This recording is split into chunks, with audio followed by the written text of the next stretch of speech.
ఉన్న బంగారాన్ని విడిపించి ఆ రోజు ఆన్లైన్ రేటుకే మేము కొంటాం. Sharma gold company. సద్గురు జ్యోతిషాలయం వారి 2024 ఫిబ్రవరి ద్వాదశ రాశి ఫలితాలు మనం తెలుసుకోబోతున్నాం. ఈ నెల ఫిబ్రవరి 14వ తారీఖున వసంత పంచమి వస్తుంది. మీ పిల్లలందరినీ కూడాను సరస్వతి దేవాలయం, మీ దగ్గరలో ఉన్నటువంటి సరస్వతి దేవాలయానికి తీసుకొని వెళ్ళండి, దర్శనం చేయించండి, వాళ్ళ పుస్తకాలను అక్కడ పూజ చేయించండి. ఓకే, ఇది పెట్టుకుంటే మన ప్రపంచానికి జనవరి 22వ తారీఖున రాజా రామచంద్రస్వామి వారు తన యొక్క రామరాజ్యాన్ని స్థాపించేశారు. మనమందరూ కూడా భారతీయులుగా ఉన్నదానికి గర్వించాలి. మనమందరూ ఇప్పుడు రామరాజ్యం, అసలు సిసలైనటువంటి రామరాజ్యంలో ఉన్నాం. ఇది ఒక గర్వకారణం. 2024 మనకు ఒక మైల్ స్టోన్ అని కూడా చెప్పుకోవచ్చు. జ్యోతిషాస్త్రీతీయా ద్వాదశ రాశుల్లో 3వ రాశి అయినటువంటి మిథున రాశి మిత్రులారా, మీరు మృగశిర నక్షత్రం 3, 4 పాదములు, ఆరుద్ర నక్షత్రం 1, 2, 3, 4 పాదములు, పునర్వసు నక్షత్రం 1, 2, 3 పాదాలకు జన్మించిన మీరు మిథున రాశి వారిగా పరిగణించబడుతున్నారు. ఈ నెల మీకు శుభాశుభ ఫలితాలు ఎలా ఉన్నాయంటే, మిథున రాశి వారికి 10వ ఇంటికి అధిపతి అయినటువంటి బృహస్పతి 11వ ఇంట్లో నివసిస్తున్నాడు. మీ కోరికలన్నీ నెరవేరుతాయి. అదృష్టానికి అధిపతి అయిన శని అదృష్ట ఇంట్లో ఉంటాడు. 4వ ఇంట్లో కేతు.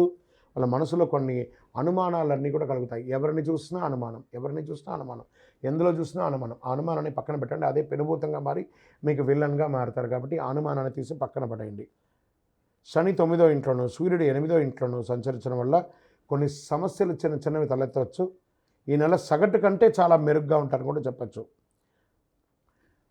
మీరు చేసే ఏ పనిలో కూడా ఆటంకాలు ఉన్నాయండి, ముందుకెళ్ళిపోతారు. మీరు సంపాదన పెంచడంలో అత్యధికమైనటువంటి మల్టిపుల్ ఇన్కమ్ సోర్స్ అనేది ఉంటుంది. మీరు దూర ప్రయాణాల్లో వెళ్ళి నివసించే అవకాశం ఉంటుంది. సముద్రం దాటి వెళ్ళి విదేశాలకు వెళ్ళే అవకాశాలు ఉన్నాయి. ఆధ్యాత్మికంగా పూజాది కార్యక్రమాలు లేదా తీర్థయాత్రలు చేసే అవకాశాలు బాగా కనబడుతున్నాయి. కెరీర్ పరంగా ఈ నెల చాలా అద్భుతంగా ఉంటుంది. ఉద్యోగపరంగా పై అధికారుల నుంచి ప్రశంసలు, మీరు చేస్తున్నటువంటి యొక్క వృత్తిలో చాలా అద్భుతమైనటువంటి అవకాశం ఉంటుంది. ప్రభుత్వ ఉద్యోగస్తులు కూడా మంచి అవకాశం ఉంటుంది. మీ సీనియర్ అధికారుల యొక్క ప్రశంస పొందుతారు. సాధ్యమైనంత రీతిలో అందరికీ సహాయం చేయడానికి నేర్చుకోండి. సరి అయిన అవకాశాలు వస్తున్నాయి నూతనంగా ఉద్యోగం ప్రయత్నం చేసే వాళ్ళకి. ఈ నెల మొత్తం అనుకూలంగా ఉంటుందని కూడా చెప్పచ్చు. విద్యలో చాలా రాణిస్తారు విద్యార్థులు. జ్ఞానాన్ని పొందే అవకాశాలు, మంచి మంచి పిహెచ్డి చేయడానికి లేదా మంచి యూనివర్సిటీని ఎంచుకునే అవకాశాలు ఉన్నాయి. కోర్టు వ్యవహారాలు ఉంటే చాలా చక్కబడతాయి. భార్యాభర్తల మధ్య సఖ్యత లేకుండా విడాకులకి ఉన్న వాళ్ళందరూ కూడా అవన్నీ కూడా సమస్యించి డిస్కస్ చేసి ఒకరి పట్ల ఒకరు కూర్చొని మాట్లాడుకొని ఆప్యాయతో సమస్యించుకుంటారు. ఈ మాసం కుటుంబ విషయంలో చిన్న చిన్న ఒడిదుడుకులు ఉన్నా దాన్ని అధిగమిస్తారు. కుటుంబ సభ్యులతో దూరమైనటువంటి కుటుంబ సభ్యులందరినీ దగ్గర చేర్చుకుంటారు. మీ ప్రియమైన వారితో మధురమైనటువంటి మాటలు మాట్లాడి ఆనందంతో ఉంటారు. భావోద్వేగాలతో ఒక్కొక్కసారి కలుస్తారు.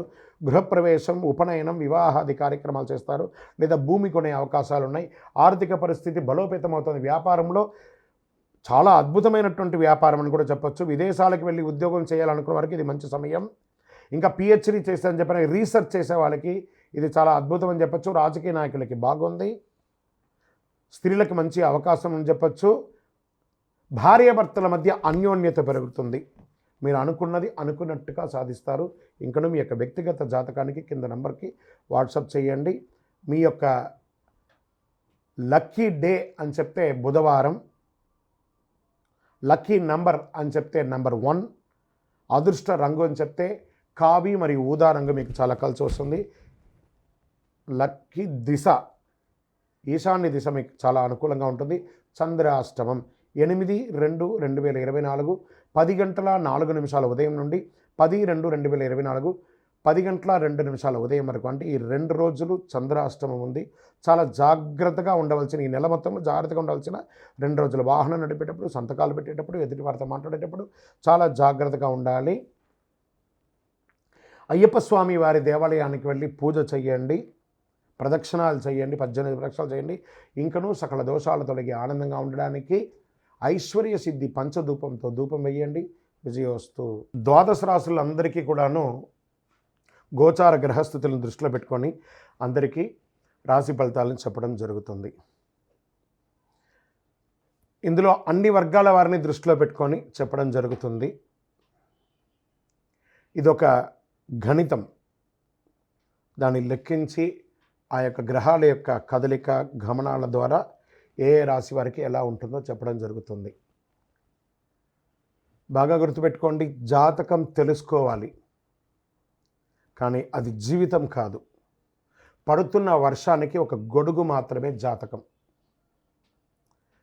బాగా గుర్తుపెట్టుకోవాలి, జాతకం ఎంత కావాలో అంతే తీసుకోవాలి. అదే జీవితంగా అదొక యాసగా ఉండకూడదు. మీ యొక్క మేము చెప్పే ఈ యొక్క జాతకం అంతా కూడాను, మా యొక్క మాస ఫలితాలన్నీ కూడాను మీ యొక్క వ్యక్తిగత జీవితానికి ఒక 40% మాత్రమే వర్తిస్తుంది. మీరు పుట్టిన సమయంలో ఒక లగ్నం ఉంటుంది, ఆ రాశి ఫలితాలు ఉంటుంది. దాని ప్రకారమే మీ యొక్క సంపూర్ణ జాతకాన్ని నిర్ణయించడం జరుగుతుంది. మీ వ్యక్తిగత జాతకం తెలుసుకోవడానికి మీ పరిసర ప్రాంతాల్లో ఉన్నటువంటి సద్గురువుల్ని సంప్రదించండి, జ్యోతిష్శాస్త్ర నిపుణుల్ని సంప్రదించండి. అక్కడికి వెళ్ళి మీ యొక్క date of birth, time of birth, place of birth తెలిపి మీ యొక్క జాతకాన్ని తెలుసుకోండి. లేదా గురుగారు మేము మీ దగ్గరే తెలుసుకోవాలి అనుకుంటున్నాము, అలా అనుకున్న వాళ్ళకి మీరు ఎందుకు జాతకం తెలుసుకోవాలనుకుంటున్నారు అనే దాన్ని మెన్షన్ చేయాలి. మా ఈ కింద కనబడుతున్న నంబర్కి వాట్సాప్ మాత్రమే చేయాలి, కాల్ చేయకూడదు. మీ details, date of birth, time of birth, place of birth WhatsApp చేయాలి. చేసిన తర్వాత 21 సంవత్సరాల లోపు ఉన్న పిల్లవాళ్ళు ఖచ్చితంగా జాతకం అడగకూడదు. ఇల్లీగల్ అఫైర్స్ గురించి అడగనే కూడదు. కంప్లీట్గా అప్పుల్లో కూరుకుపోయి అప్పులు బయట ఎలా పడాలని మాత్రం అడగకూడదు. మీరు వ్యాపారమో ఉద్యోగమో చేసి అప్పులు తీర్చుకోవాలి. 60 సంవత్సరాల పై చెలుకు వాళ్ళు అడగకూడదు.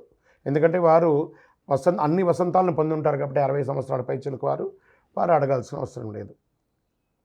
మీ వ్యక్తిగత జాతకం, విద్య ఎలా ఉంటుంది, వ్యాపారం ఎలా ఉంటుంది, ఉద్యోగం ఎలా ఉంటుంది, వివాహం ఎప్పుడవుతుంది, సంతానం ఎప్పుడవుతుంది, ఆరోగ్యం ఎలా ఉంటుంది, భూమి ఏమైనా కలుసు, ఇలాంటివి అడగండి. అన్య ప్రశ్నలు అడగకండి. వాట్సాప్లో వివరాలు వస్తేనే మేము రిప్లై ఇస్తాము. దాని తర్వాత మీరు మాకు కాల్ చేయొచ్చు. ఈ 12 రాశులు చూస్తున్నటువంటి ప్రేక్షక మిత్రులందరికీ కూడాను మీరందరూ కూడా ఆయురారోగ్య ఐశ్వర్య భోగభాగ్యాలతో ఉండాలని అఖిలాండ కోటి బ్రహ్మాండ నాయకుడు శ్రీ ధర్మశాస్త్ర అయ్యప్ప స్వామి వారిని ప్రార్థన చేస్తున్నాను.